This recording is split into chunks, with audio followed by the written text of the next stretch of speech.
this subject. This will lay the foundation. I've got a few other subjects I want to share with you before the day is finished. But this one will get us started. Jot these questions down. Question number 1, what makes life valuable?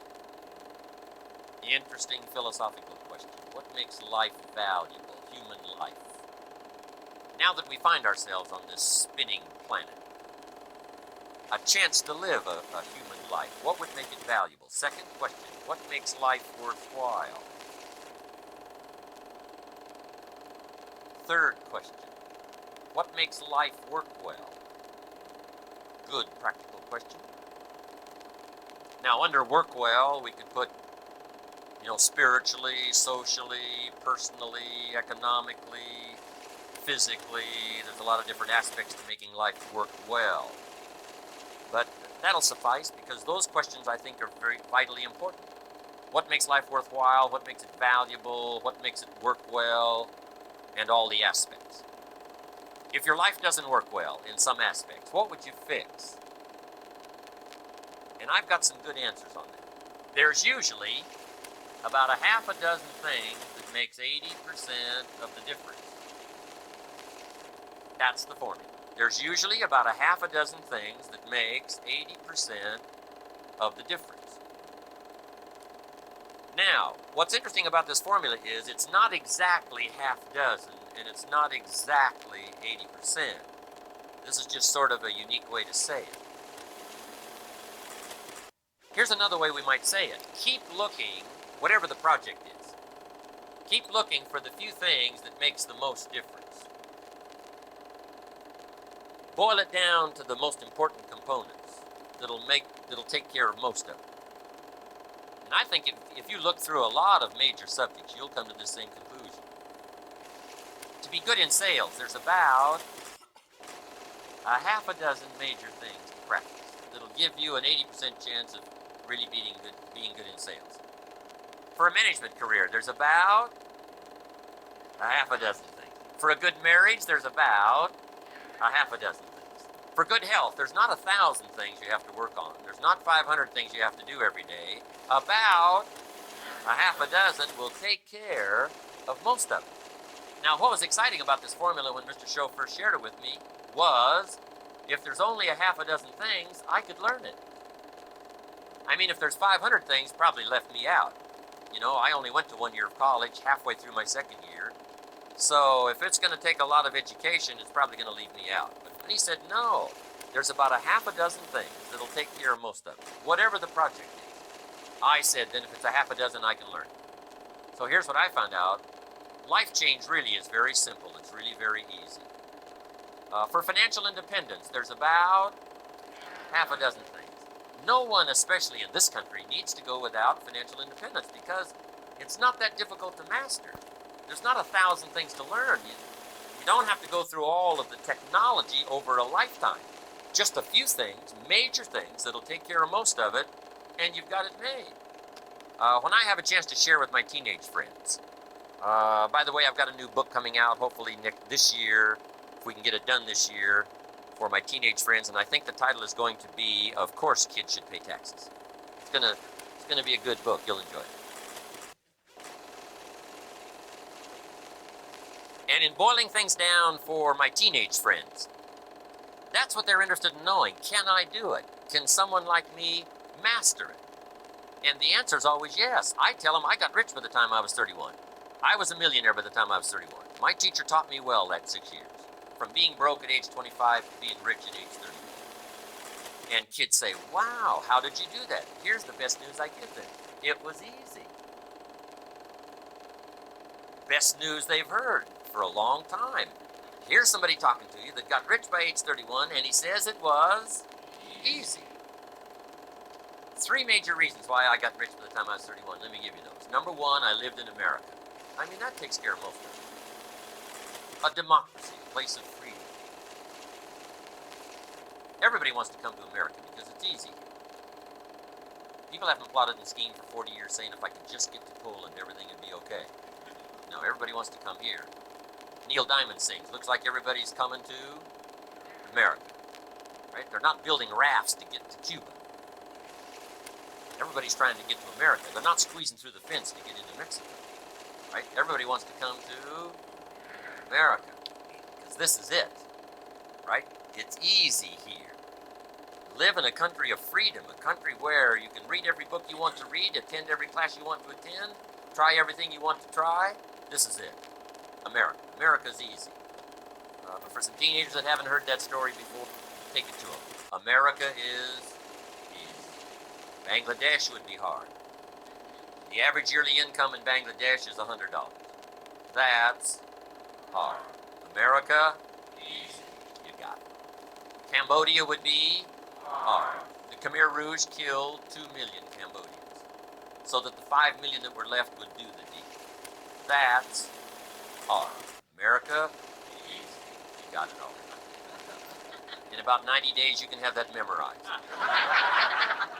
No problems here. I got rich by the time I was 31. Number one, I lived in America. Here's number two. I found opportunity. And that's what you're all about, opportunity. Starting opportunity, preaching opportunity, living opportunity, practicing opportunity, and offering opportunity.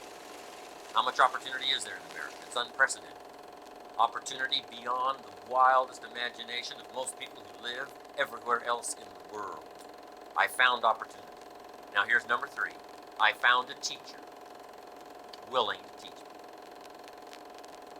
Somebody who took the time to translate ideas that I could understand far more than I did.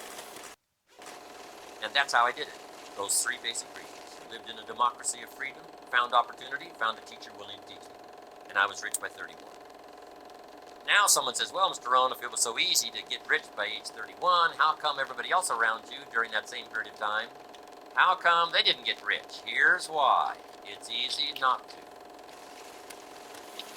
That's the best advice I can give you. In case you have to leave early, that's the heartbeat of my whole seminar. What's easy for one should be easy for all. Someone says, no, Mr. Rohn. For all the rest of the people around you during that time, for them it was hard, and for you, it was easy. That's not true. You couldn't debate me on that point in front of this intelligent audience. What's easy for one is easy for everyone. However, let me put it now in a philosophical phrase, since I tend to be a bit philosophical. Here it is. What's easy to do is also easy not to do. That's the difference between success and failure. That's the difference between pennies and fortune. That's the difference in flourishing and not having much. That's the difference between trinkets and treasures. What's easy to do is also easy not to do. I can give you in one sentence how I got rich by 31. Here it is. You ready? Say, I'm ready. Ready.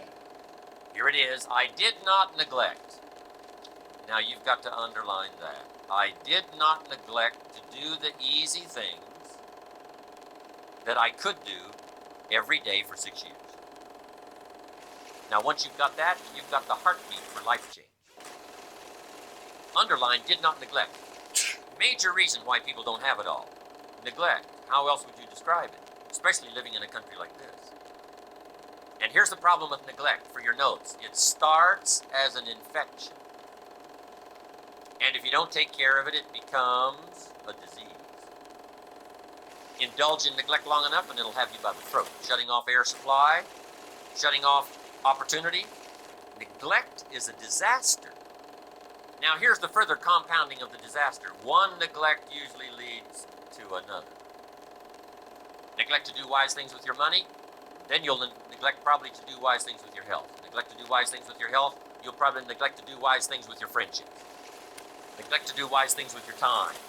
Neglect to do wise things with opportunity. I'm telling you, it starts to compound. Once the house starts coming down, it starts coming down. And it finally falls in disrepair. So, the whole clue to life change, number one, is to clean up all neglect. Because the rest of it is basic and simple. I mean, how difficult is it? My mama taught good health. My mama extended her life, the doctor said, at least 10, 15, maybe 20 years by the study of good nutrition. And she passed it on to me, passed it on to my father. My father's 92, healthy as can be. I passed the big 5 a whole lot of years ago, healthy as I can be. I got 2 daughters, 34 and 35, completely healthy, all their lives. I got 2 grandkids, healthy as can be. Mama taught us. About how many things? About a half a dozen things, I'm telling you. So the key is to not learn another 100 things. People aren't healthy because they know 1,000 things. No. People are healthy because, number one, they find out the half dozen things. That's number one, find out. And number two, do not neglect to practice. That's the whole key. I can't give it to you in any simpler form. Find out the half dozen things. Now, sometimes it takes a while to find those major things. We pick up one or two, and then we let it go. Finally, we master it. But the rest of it is simply do not neglect. If you'll just start cleaning up neglect. Mama taught an apple a day. Does what? I got a good question for this intelligent audience. What if that's true? You say, well, if that's true, Mr. Rohn, that would certainly be easy to do. Then what is the problem? It's easy not to do. That's the problem.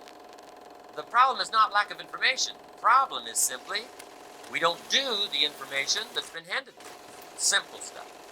An apple a day keeps the doctor away. Anybody can do it. But what's easy to do is easy not to do. Or the guy messed up the saying. The guy says a Hershey bar a day. You say, no. No, you've been watching too much television. It's not Hershey bar, it's what? Apple. And if you lack the refined intelligence, and you go for the Hershey bar instead of the apple, then you've got to put up with your own poor health. It's nobody's fault but your own. A few basics you won't practice, a few ideals you won't let them serve you, then you've got to put up with your own empty bank account, empty heart, empty soul, not enough vitality, not enough health. I'm telling you, anybody that wants to can rearrange all of that. And here's where life change starts. For your notes, I can't give it to you in any simple form. Here it is. It starts with an apple. Where else would you start if you wanted to improve your life? You don't need the exotic stuff, I'm telling you. You know, California's part weird where I'm from. Right? They're teaching crystals, rub crystals. That'll do. But they're teaching sleep under pyramids. That'll do. California's part weird. California teaches, some of them are moving to Sedona, Arizona. I'm telling you, where the force fields come together. And if you can live where the force fields come together and rub a crystal and sleep under a pyramid, then you'll really be successful. But I'm telling you, you don't need it. Basic 1, 2, 3 stuff is what did it.